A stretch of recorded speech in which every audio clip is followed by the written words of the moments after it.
E eu queria aproveitar e também, e aí ver se existe alguma informação relevante no quesito aqui do Brasil, dentro do nosso contexto, porque acho que muita gente, Maurício, e a gente ficou um tempão sem se falar também aqui no Show da Manhã, Sim. Ficou estarrecida com aquilo que aconteceu na Magnitsky, que o pessoal acha que houve algum acordo de grupos de empresários com o Trump, com alguma coisa aconteceu ali no bastidor.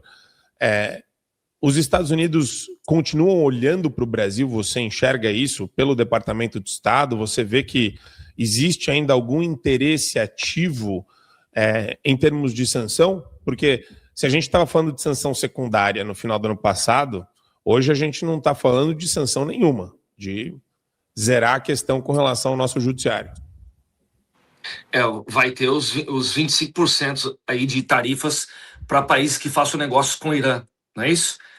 Deve entrar em vigor aí esses dias. E para falar sobre esse assunto, é um assunto delicado e eu estou envolvido já há quase um ano nesse assunto, das questões tarifárias e questão de influência chinesa no Brasil.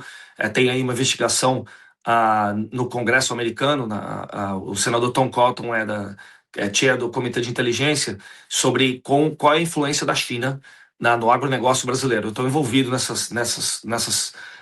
nessa coleta de dados e trabalho aí de bastidores. Mas eu vou convidar o público do Fio Diário a fazer correlação com alguns fatos. Fatos eu posso narrar.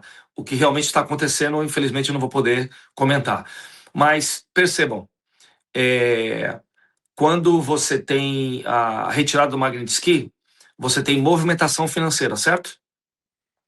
Só saiu na mídia, ou foi possível detectar que havia contratos de 136 milhões de reais do Banco Master com a esposa do Alexandre de Moraes, com a Vivi de Moraes, depois que se retirou a Magnitsky. Então, há uma correlação direta nisso. Antes não havia dinheiro sendo movimentado. Depois que o dinheiro passou a ser movimentado, foi mais fácil ver quem estava movimentando, quem pagou para quem. E isso veio à tona.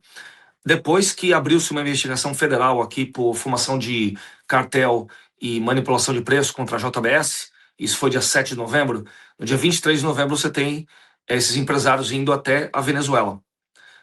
Foram até a Venezuela e entraram nessa diplomacia comercial. Basicamente não são diplomatas, mas entraram nesse balaio de gato dessa diplomacia comercial.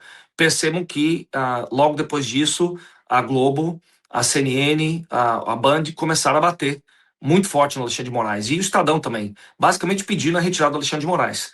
O cerco se fechou em volta dele. Eu entendo que ele continua fazendo atrocidades, né?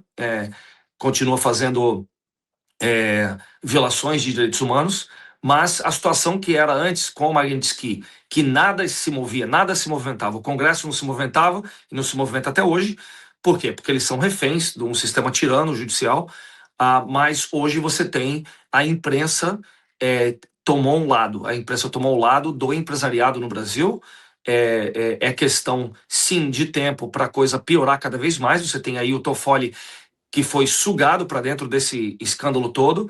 E eu vejo sim, claramente, um evento que está ali foi plantado para desgastar e enfraquecer um governo Lula num ano eleitoral. Os Estados Unidos está de olho? Sim, está de olho, porque o Brasil é muito importante, 50% do território da América do Sul. O Lula tem se posicionado aí a favor de Rússia, de China, e você tem um pleito eleitoral no Brasil. A problemática eleitoral nos Estados Unidos veio à tona. A Tulsi Gabbard aí, sexta-feira, dia 16, deu uma coletiva de imprensa que os Estados Unidos ela vai propor que as eleições sejam em papel aqui nos Estados Unidos. Eu vou fazer um vídeo sobre isso hoje, vou colocar no meu Instagram com os dados, que já se descobriu que foram quase 2,5 milhões de votos que foram trocados do Biden. As pessoas votavam na máquina eletrônica Biden, Trump, e o voto ia para o Biden. Já tem os estados, já tem investigação completa, o departamento, a Diretoria Nacional de Inteligência, e eles vão propor para o Congresso que se mude o sistema eleitoral americano. Ora, o Brasil nem papel tem, né? Nem a urna do botão, Brasil e botão. os Estados Unidos, sim, como eles vão criar um processo eleitoral na Venezuela, porque a Maria Corina não foi eleita, porque ela não pôde concorrer, e isso vai ser um processo de transição, muito vai se aprender ali em como fiscalizar eleições na América Latina. E o Brasil, com certeza, vai estar incluído nesse balaio. Ou seja, é um ano longo. É um ano longo, que muita coisa está acontecendo, e coisas que estão acontecendo dentro dos Estados Unidos estão alimentando o interesse do governo americano em exigir os países que se dizem amigos dos Estados Unidos que tenham a mesma postura. Mas você falou exatamente desse olho maior. Não estou escutando. Eu vou sair e volto. Não estou escutando. Deixa.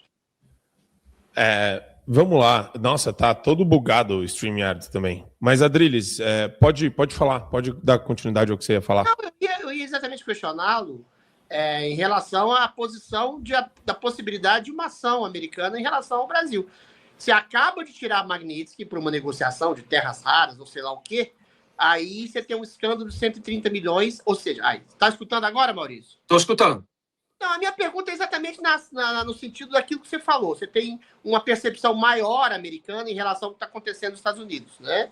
Aí eu estou te perguntando, você acaba de tirar Magnitsky do Alexandre de Moraes, e aí ele é envolvido num escândalo financeiro de ser pago, né? Para fazer lobby de um banco corrupto que tem ramificações aqui e fora do Brasil. Você tem o Lula acabando de escrever um artigo no New York Times contra a política do Departamento de Estado americano, de soberania dos povos. Ou seja, você tem, entre aspas, um aliado dos Estados Unidos meio torto, né? Meio turvo. O Departamento de Estado americano não está vendo isso ou despreza? Acha que o Lula tem uma ação para o público interno dele e outra com o diálogo dos Estados Unidos, ou é uma questão preocupante dentro do Departamento de Estado americano, essa coisa meio mefistofélica do Lula de dizer uma coisa para cá e outra coisa para lá? Eu não falo pelo governo Trump e também não falo pelo Departamento de Estado. Estão me escutando, né?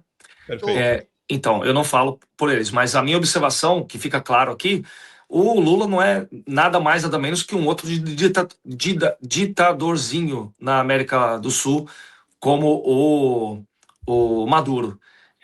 Não passa de um ditadorzinho.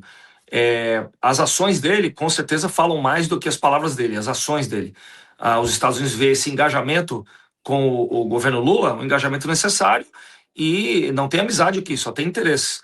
Eles vão continuar trabalhando para atingir os objetivos, os interesses americanos, e aturam o Lula pelo tempo que ele ficar lá, mas com certeza uma outra chapa no Brasil, a chapa do Flávio Bolsonaro e a chapa de um outro conglomerado político vai ser apoiada pelo governo Trump, se não apoiar diretamente nos bastidores, com certeza, vai ajudar a virar essa página do Brasil de ditadura disfarçada de democracia.